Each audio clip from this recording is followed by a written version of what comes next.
வணக்கம். செல்வகுமாரின் அதிகாலை வானிலை ஆய்வறிக்கை. அதிகாரப்பூர்வ வானிலை அறிக்கைக்கு இந்திய வானிலை ஆராய்ச்சித்துறை அறிக்கையை பார்க்கவும். 2026 ஏப்ரல் 9 வியாழக்கிழமை அதிகாலை நிலவர வானிலை பதிவு. நேற்றைக்கு ஆங்காங்கே மழை எதிர்பார்த்த நிலையில் நேற்றைக்கு பல்வேறு மாவட்டங்களில் மழை பெய்திருக்கிறது. நேற்றைக்கு தென்காசி மாவட்டம் சங்கரன்கோவில் சுற்றுவட்டார பகுதி நல்ல மழை பொழிந்திருக்கிறது. சங்கரன்கோவிலில் 33.6 மில்லிமீட்டர் மழை பொழிந்திருக்கிறது. அடுத்தபடியாக பார்த்தீங்கன்னா பொதிகை சோலை 25 மில்லிமீட்டர். அடுத்தபடியாக நெல்கட்டும் சேவல் 20 மில்லிமீட்டர். கலப்பக்குளம் 16 மில்லிமீட்டர். பாலபதி ராமபுரம் 42 மில்லிமீட்டர். நவநீத கிருஷ்ணபுரம் 21 மில்லிமீட்டர். இப்படி அந்த மாவட்டத்தில் பல இடங்களில் மழை. அதாவது தென்காசி மாவட்டம் ஆலங்குளத்திற்கு வடக்கே தான் இந்த மழை பெரும்பாலும் பதிவாகியிருக்கு. அடுத்தபடியாக பார்த்தீங்கன்னா மதுரை மாவட்டத்தில் விருதுநகர் மாவட்டத்தில் ஸ்ரீவில்லிபுத்தூர் அதற்கும் வடக்கு வடமேற்கு திசையில் செண்பகத்தோப்பு 16 மில்லிமீட்டர். கோட்டையூர் எல்லாமே அது விருதுநகர் மாவட்டத்தில் மதுரை மாவட்ட எல்லையோர தேனி மாவட்ட எல்லையோரத்தில் 26 மில்லிமீட்டர் மழை பிடிந்திருக்கு. தேனி மாவட்டத்திலும் ஆங்காங்கே மழை. அடுத்து மதுரை மாவட்டம் விருதுநகர் மாவட்ட எல்லையோரத்தில் ஒரு சில இடங்களில் மழை பொழிவு இருந்தது. அடுத்தது பார்த்தீங்கன்னா ஈரோடு மாவட்டம் வடக்கு பகுதி அந்தியூர் எண்ணமங்கலம் இங்கெல்லாம் மழை பொழிவு இருந்தது. ஈரோடு மாவட்டம் சங்கரபாளையம் 32 மில்லிமீட்டர். அடுத்தது ஓலக்கடகம் 46 மில்லிமீட்டர். அடுத்து பார்த்தீங்கன்னா கவுண்டம்பாடி 25 மில்லிமீட்டர் மழை பொழிந்திருக்கு. ஆக இந்த கோடையில் வெயில் மட்டும் அடித்து கொண்டிருந்த நிலையில் மழை பெய்யும் என்று அறிவிப்பதே மிக கடினம். ஒரு சில ஆங்காங்கே ஒதுக்கி மழை பெய்து கொண்டிருக்குன்னு சொல்லியிருக்கிறோம். அதே போல் நேற்றைக்கு ராணிப்பேட்டை மாவட்டத்திலையும் காஞ்சிபுரம் மாவட்டத்திலையும் திருவள்ளூர் மாவட்ட ஒரு சில இடங்கள்லையும் மழைப்பொழிவு இருந்தது. அதே போல் கும்பகோணம் உள்ளிட்ட பகுதிகள், மயிலாடுதுறை மாவட்டத்தை ஒட்டியுள்ள மணல்மேடு உள்ளிட்ட பகுதிகளிலையும் மழை இருந்துச்சு. முடிகொண்டானில் கூட மழை இருந்துச்சு. அடுத்து நாச்சியார் கோவில், அடுத்தபடியாக மருத்துவக்குடி, அதற்கு வடக்கே இருக்கிற முள்ளுக்குடி, மயிலாடுதுறை மாவட்டத்தில் மணல்மேடு, அப்புறம் பல இடங்களில் மழை. வானிலை அறிக்கையை மிக தெளிவாக புரியும்படியாக அழகாக சொல்லி வர்றோம் அப்படின்னு நான் நினைக்கிறேன். நீங்கள் புரிதல் இல்லாமல் மழைன்னு உங்களுக்கும் ஏதோ வயலை நிரப்பும் கொட்டுன்னு கற்பனை பண்ணிக்கிட்டு பெய்யாமல் போனோன்னு விரக்தியும் வேதனையிலையும் என்னட்ட கால் பண்ணுறீங்க. ஒட்டஞ்சத்திரத்துக்கு அருகில் இருந்து மிக மோசமான வார்த்தையால் ஒருத்தர் நேற்றைக்கு பேசியிருக்காரு. இப்படி ஆங்காங்கே வெயில் மட்டும் இல்லாமல் மழை பெய்யும் என்று அறிவித்து ஆங்காங்கே மழை பெய்து கொண்டும் இருக்கிறது என்பதை நீங்கள் புரிந்து கொள்ள வேண்டும். புரியுதுங்களா? 5, 6, 7 மழை பெய்யுன்னு சொன்னால் திருச்சி மாவட்டம் வடக்கு பகுதின்னு கேட்டிங்கன்னா புள்ளம்பாடியில் எனக்கு மழையே பெய்யலாம் பாரு. புள்ளம்பாடி அருகேயும் புள்ளம்பாடி தாலுக்கா அலுவலகமோ ஒன்றிய அலுவலகமோ அங்கேயே 9 சென்டிமீட்டர் ஒரு நாள் மழை பெஞ்சுது. மழை ஆங்காங்கே பெய்து கொண்டிருக்கு. ஆனால் கோடை மழை அருகே ஏற்ற இறக்கத்துடன் தான் இருக்குன்னு திரும்ப சொல்லிகிட்டே இருக்கோம். மழை காலத்து மழை கூட பரவலாக பெய்யாது. கோடை மழை எப்படி பரவலாக எல்லாருக்கும் ஒரே மாதிரியாக இருக்கும்? ஒதுக்கி தான் பெய்யும். சில இடங்களில் ஒதுக்கிட்டே போயிடுன்னு கூட சொல்லிகிட்டு இருக்கோம். அதை நீங்கள் புரிதல் இல்லாமல் உங்களை நான் வானிலை அறிக்கை சொல்கிறதுக்கு விட்டுறலான்னு வந்தாலும் அப்புறம் அப்போ ஒரு 100 பேர் சேர்ந்துக்கிட்டு வானிலை அறிக்கை சொல்லுங்கள் சார், எவனாவது இப்படி தான் சொல்லுவான், அதெல்லாம் நீங்கள் கண்டுக்காதீங்கன்னு சொல்லி ஒரு 10 பேரும் வர்றீங்க. எவ்வளவு கஷ்டத்தில் இருக்கிறேன்னு சொல்கிறேன். ஒட்டஞ்சத்திரத்துலேருந்து நேற்று ஒருத்தர் வயதானவராக இருக்கார், வேறு அதுக்கு வேறு பேச முடியல. நான் ஒரு பேரை ME போட்டு ஃபுல்லாக தான் சேவ் பண்ணியிருக்கேன். இதேமாரி நிறைய பேர் சேவ் பண்ணிகிட்டு இருக்கேன்.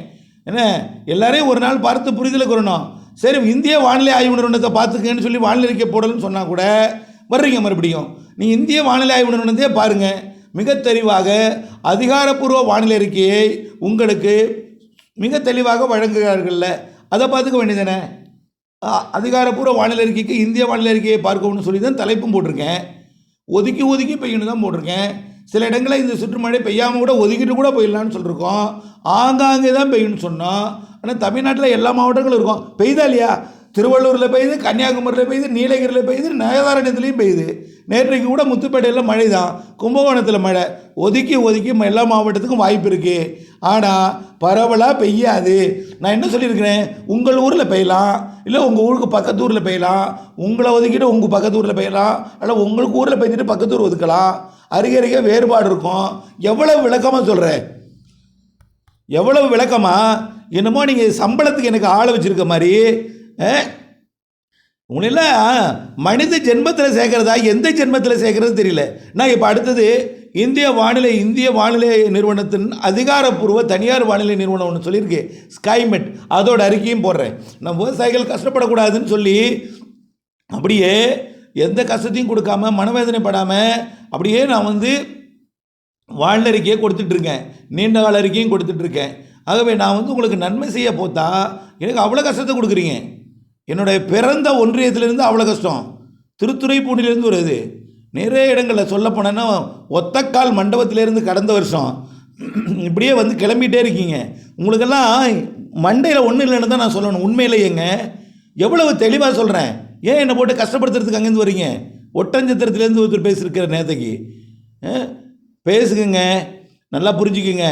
நான் வானிலை அறிக்கையை வெயில் மட்டும் இருக்காது, ஆங்காங்கே மழை இருக்கணும் முன்கூட்டியே சொல்கிறான். ஒதுக்கி ஒதுக்கி தான் இருக்கணும்னு சொல்கிறான். காற்று மேற்கு நோக்கி போனால் மேற்கு பெய்யும், கிழக்கு நோக்கி போனால் கிழக்கு பெய்யும், இடையில குவிச்சா இடையில பெய்யும். இப்போ ஆந்திர பிரதேசம் நோக்கி உள்ளே போகுது. அப்போ உள்ளே போகும்போது தெற்கிலிருந்து வடக்கு நோக்கி போகும்போது என்னாகும்? சங்கரகோயில், விருதுநகர் மாவட்டம், இந்த கொடைக்கானல் மலைக்கு தெற்கு பகுதியில் போய் பெய்யும். அதுவும் பரவலாக பெய்யாது. அங்கேயே குளிர்வித்து வர்ற வழியிலே இடைமறித்து குளிர்விக்கவும் செய்யும். அப்படியே போய் இன்னொரு இடத்துல எங்கே போய் தடுக்கும்? தென்கிழக்கிலேருந்து போனால் அந்த கொடைக்கானல் மலையோட தெற்கு பகுதி தடுக்கும். இன்னொன்று ஈரோடு மாவட்டத்தில் போய் அந்தியூர் எண்ணமங்கலத்தில் தடுக்கும். அதை விட தாண்டி போனால் ஆந்திராவில் போயிருக்கூடிய கிழக்கு தொடர்ச்சி மலைப்பகுதிகளில் போய் கொடுக்கும். நேற்றைக்கு கூட போலூர், திருவண்ணாமலையெல்லாம் மழை தான், செஞ்சி எல்லாம் மழை தான். ஆகவே அறவே இல்லாத மழை ஆங்காங்கே பெய்யுதுன்னா உங்களுடைய அறுவடை தானியங்களை பாதுகாத்துட்டு தானே நான் சொல்கிறேன். இதில் லாபம் அடைந்தவங்களும் மாற்றி மாற்றி பேசுகிறீங்க. மனசு முதல்ல எல்லாம் சொன்னீங்க சார், பெஞ்சுது சார். நீங்கள் பெஞ்சுது தான், நான் நிறையா பெய்யும்னு சொன்னேன். நான் சந்தேகத்தில் தான் எல்லாத்தையும் சொல்லிகிட்டு இருக்கேன். எந்த ஊரில் பெய்யும், எவ்வளவு பெய்யும், எந்த இடத்துல பெய்யும் எப்படின்னு சொல்ல முடியாது. இதை அந்த மாதிரி இருக்குது காற்றோட அமைப்பு. கிழக்கு மேற்கு திசை காற்று கூடானா கிழக்கு வரும், கிழக்கு திசை கூடனா மேற்கு போகும். ரெண்டு சமமாக இருந்தால் இடையில போவோம். இப்போ தெற்கிலிருந்து தென்கிழக்கிலிருந்து வடமேற்கா போகுது, வடக்கு நோக்கி போகுது. ஆந்திர பிரதேசம் ஒடிசா நோக்கி போய் அங்கே போய் குவிக்குது. அதுவும் வெப்பச்சலன இடிமழை எப்படி இருக்குங்கிறது புரிஞ்சுக்கணும். என்ன, நீங்கள் நிறைய எதிர்பார்த்துட்டு நீங்கள் மழை பெய்யலைன்னா விரக்தியும் வேதனை அடையக்கூடாதுங்கிறதுனால சின்ன பிள்ளைக்கு சொல்கிற மாதிரி, குழந்தைக்கு சொல்கிற மாதிரி அழகாக சொல்லிகிட்டு இருக்கேன். எவ்வளவு புரிதலுக்காக சொல்லிகிட்டு இருக்கேன், எவ்வளவு எடுத்துகிட்டு இருக்கேன். இதனால் வேறு லேட் ஆகுது. நீ என்னை திட்டினாலும் பரவாயில்ல, நான் எந்த ஊடகத்துக்கு போய் பேட்டி கொடுக்குறதுக்கே போகல. ஏன் தெரியுமா? மழை முடிஞ்சதுக்கப்புறம் பேட்டி எடுக்கிறதுக்கு அங்கேருந்து வர்றாங்க. அப்புறம் நம்ம எதுக்கு மழை முடிஞ்சது போது மழை முன்கூட்டியே வரும்னு சொல்லிகிட்டே இருக்கிறோம். சென்னைக்கு 9 சென்டிமீட்டர் அன்றைக்கி பெஞ்சுது. சென்னை சைதாப்பேட்டையெல்லாம் அவ்வளோ மழை. இதை நம்ம முன்கூட்டியே சொல்லிகிட்டு இருக்கோம். முன்கூட்டியே மழைக்கு முன்னாடியே பேட்டி எடுக்காமல் மழை பெஞ்சதுக்கப்புறம் பேட்டி எடுக்க நீங்கள் அதில் போய் என்ன கமெண்டில் போய் திட்டுவீங்க. எனக்கு இதெல்லாம் தேவையில்லை. நான் விவசாயிகளோட நன்மைக்காக தான் இருக்கேன். நீங்கள் உங்களோட திட்டு வாங்கிட்டு நான் என் மனவேதனைப்பட்டுக்கணுங்கிறது எனக்கு அவசியம் இல்லை. புரியுதுங்களா? இதுமாரி பண்ணிக்கிட்டு இருந்தீங்கன்னா நான் இந்திய வானிலை ஆய்வு நிறுவன அறிக்கையை தெளிவாக படிச்சுட்டு இருப்பேன். இப்போ இதுக்கு அடுத்தது இந்தியாவோட தனியார் வானிலை நிறுவனம் ஸ்கைமெட் அறிக்கையை உங்களுக்கு தெளிவாக வழங்க போகிறேன். பார்த்துக்குங்க. நான் கஷ்டப்படக்கூடாதுன்னு நினச்சி தான் நான் எல்லாத்தையும் அமைதியாக ரொம்ப இருக்கேன். இப்போ நான் ஸ்கைமெட் அறிக்கையும் வழங்குறேன், அதில் தெளிவாக வழங்குறேன், புரியும்படியாக வழங்குறேன். அதையும் படிச்சுக்குங்க. நான் உங்களை கஷ்டப்படுத்தக்கூடாது அப்படின்னு தான் நான் நிறைய விஷயத்தை நான் எப்படி சொல்லணுமோ அப்படி சொல்லிகிட்டு இருக்கேன். இப்போ நான் அறிக்கையை சொல்கிறேன். இன்னொரு அறிக்கை வருது.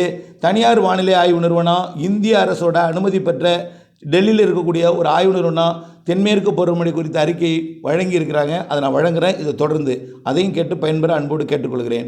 நன்றி. மழையை பொறுத்த வரைக்கும் வானிலை அறிக்கை சொல்ல மறந்துட்டேன். ஆங்காங்கே மழை இருக்கும், பரவலாக இருக்காது. அதாவது இன்றைக்கும் ஆங்காங்கே இருக்கும்.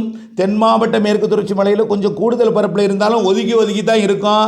ஸ்ரீவில்லிபுத்தூர் ராஜபாளையத்தில் வசிக்கிறவங்களுக்கு தெரியும் நடந்துச்சா நடக்கலையா, நேற்றுக்கு பெஞ்சுதா பெய்யலையான்னு. இப்படி அதே போல் அந்தியூர் எண்ணமங்கலத்தில் உள்ளவருக்கு தெரியும். ஏன் உப்பார் அணைக்கட்டு பகுதியிலே கடந்த 2 நாளைக்கு முன்னாடி மழை பெஞ்சுது தெரியுதுங்களா. ஒரு எல்லா இடத்துலையும் பெய்யாது, இது கோடை. எல்லா இடத்தையும் இப்போ என்ன பெரிய புயல் வந்தால் தான் பெய்யும். அப்படிப்பட்ட புயல் வந்து கூட எல்லா மாவட்டக்கும் ஒரே நேரத்தில் பெய்யாது. புரியுதுங்க. அது மேலே இந்த மழைக்கு அப்புறம் இன்னைக்கு தேதி 9 ஆயிடுச்சு. 9ஆம் தேதி வரைக்கும் தான் நம்ம ஆங்காங்கே எதிர்பார்த்தோம். நாளையிலிருந்து மேற்கு தொடர்ச்சி மலையிலையும் கர்நாடக எல்லையோர மாவட்டங்கள்லையும் ஒதுக்கி ஆங்காங்கே ஏற்ற இறக்கத்துடன் உங்களுக்கு பெய்யலாம், இல்லை பக்கத்தில் பெய்யலாம். ஆனால் மாவட்டத்தில் ஆங்காங்கே மழை இருந்துகிட்டு இருக்கும். அறுவடை விவசாயிகள் தானியத்தை பத்திரப்படுத்துறது தான் இந்த அறிக்கை. அடுத்தபடியாக பார்த்தீங்கன்னா இந்த மழை முடித்ததுக்கப்புறம் வரக்கூடிய 13, 14ஆம் தேதி வரைக்கும் மேற்கு தொடர்ச்சி மலை கர்நாடக எல்லையோரத்தில் இருக்கும். அதுக்கப்புறம் கர்நாடகாவிலையும் கேரளாவிலையும் மட்டும் இருந்துகிட்டு இருக்கும். அதுக்கப்புறம் என்னாகும், நேற்றையுமே தான் கடலூர் மாவட்டம் கன்றக்கோட்டையிலேருந்து ஒருத்தர், கன்றக்கோட்டை கடலூர் மாவட்டம், அங்கிருந்து மனவேதனைப்படுத்தினார். இப்படி தினம் ஒருத்தர் மனவேதனைப்படுத்துறீங்க. நான் வந்து அறிவிக்காமல் விட மாட்டாங்க. நான் இது தேவையில்லாத வேலையை நான் உங்களுக்கு பண்ணிகிட்டு இருக்கேன். இதனால் மன உளைச்சல் தான் அடைஞ்சிட்டு இருக்கேன். சொல்லாமல் நான் என்னால் இருக்க முடியாது. புரியுதுங்களா. உங்களுக்கு நன்மை செய்ய போய் நான் மன உளைச்சல் அடைகிறதுங்கிறது உங்களுக்கு தெரியல. நேற்றுக்கு எங்கே பார்த்தாலும் கன்றக்கோட்டைக்கு அருகிலேயே மழை பெஞ்சுது. அது கூட அவருக்கு தெரியல. அந்த மாவட்டத்தில் அவரும் ஒருத்தர் இயற்கையிலேயே மழையே வர்றது அவர் பார்த்து தெரிஞ்சுப்பாராம். அவருக்கே பக்கத்தில் செஞ்சில் மழை பெஞ்சது தெரியல. முன்கூட்டியே வரும்னு சொல்லியிருக்கிறோம். சொல்லியும் கூட நல்லது சொன்னது நடந்தது அவருக்கு தெரியல. அவர் ஊருக்கு பெய்யல, அவர் ஊருக்கு ஆப்போசிட்டாக இருக்குது அப்படின்னு அவர் பேசுகிறீங்க. இதெல்லாம் மனிதர்கள் வாய் மாறி பெய்யும். எந்த மனிதனையும் நான் நம்புறதா இல்லை. எல்லாரும் அப்படி தான் இருக்கீங்க. அடுத்தபடியாக யாரும் எனக்கு தேவையில்லை. நான் என்னுடைய நிலைமையை ரொம்ப மோசமான நிலைமையில் இருக்கிறேன். புரியுதுங்களா. அதுக்கு மேலே பேசலை. இதுக்கு அடுத்த மழை வந்து 20ஆம் தேதிக்கு மேலே அதுக்காக கொட்டி தீர்த்து உங்கள் வயலை நிரப்பும் நான் சொல்லலை. ஒதுக்கி தென் மாவட்ட மேற்கு தொடர்ச்சி மலையில் ஆங்காங்கே இருக்கும். இந்த மழைக்கு அப்புறம் கொஞ்சம் வெயில் கூட இருந்தாலும் நல்லா புரிஞ்சுக்குங்க, எல்லா இடத்துலையும் வெயில் வாட்டி வதைக்குது. நாம் எவ்வளவுன்னு வெப்பநிலை மானியை பார்க்கணும். நான் கூட இதில் படம் கூட அனுப்பியிருக்கிறேன், முன்னறிவிப்பு கூட. நல்லா புரிஞ்சுக்கணும். கடலோரம்லாம் வெப்பம் 100 டிகிரி எட்டலை, உள்ளதான் இருக்குது. வேலூர், கரூர், பரமத்தி, நாமக்கல், பரமத்தி, வேலூர், ஈரோடு இந்த மாதிரி இடத்துல தான் பதிவாகிட்டுருக்கு. பாலக்காட்டு கணவாயில் பொள்ளாச்சியில் கொஞ்சம் கூடுதல் வெப்பம் பதிவாகிட்டுருக்கு. அதே போல் பாளையங்கோட்டை, சிவகாசி, கோவில்பட்டி இங்கெல்லாம் அதிகம் பதிவாகிட்டுருக்கு. எல்லா இடத்துலையும் இதை விட மோசமாக அனல் காற்றெல்லாம் வீசி இருக்கிறத நாங்கள் நினைவு பார்க்குறோம். எவ்வளோ பெரிய அனல் காற்று வீசி இருக்குதுன்னு. இந்த படத்தில் நான் சிவப்பு கலர் இருக்குது, பிங்க் கலரில் இருந்திருக்கு படங்கள்லாம். புரியுதுங்களா. இது இப்போ கருஞ்சிவப்பு கலர்லாம் இருக்குது. பிங்க்னாக்க கடுமையான 105, 110, 112 போய் அனல் காற்று மூக்கெல்லாம் வெந்து போய் ஓட்டையெல்லாம் வெந்து போய் காண மாதிரி இருந்துச்சு. அந்தளவுக்கு வெப்பம் இருக்காதுன்னு சொல்கிறேன். இருந்தாலும் நான் வந்து வானிலை அறிக்கையை, இந்திய வானிலை அறிக்கையும் இன்னும் தனியார் வானிலை அறிக்கையும் நான் இதில் பதிவிடுறேன். நீங்கள் கேட்டு பார்த்து புரிஞ்சுக்கிங்க, ஒப்பிட்டு பார்த்துங்க, எது வேணாலும் எடுத்துங்க. இது செல்வகுமாரின் வானிலை அறிக்கை. இது வந்து ஏற்றுக்கொள்ளுடையவர்களுக்கும் ஒதுக்கி புரிதல் உள்ளவர்களுக்கும் இயற்கை குறித்த அறிவு உள்ளவர்களுக்கு மட்டும்தான் இந்த ஆய்வறிக்கை என்பதையும் தெரியப்படுத்த விரும்புகிறேன். நன்றி. அதுக்கடுத்து 20ஆம் தேதிக்கு மேலே ஆங்காங்கே இருக்கும். இப்போ பெய்கிறது போல தான். இதை விட கொஞ்சம் கூடுதலாக கூட பெய்யலாம். நீங்கள் பாட்டுக்கு எதையாவது எதிர்பார்த்து எதையாவது தெளிச்சு விட்டு நான் வந்து சொல்கிறது எல்லாமே அறுவடை விவசாயிகளுக்கு நனைந்து விடக்கூடாது இப்போ அப்படிங்கிறதுனால சொல்கிறேன். நிறைய பேர் பயன்பெற்றவர்களும் உண்டு. இது வந்து ஒரு சில 2 பேர் ஒரு நன்றி விசுவாசம் இல்லாமல் 10,000 பேர் டெல்டா மாவட்டத்தை உயிரை காப்பாற்றினாங்க.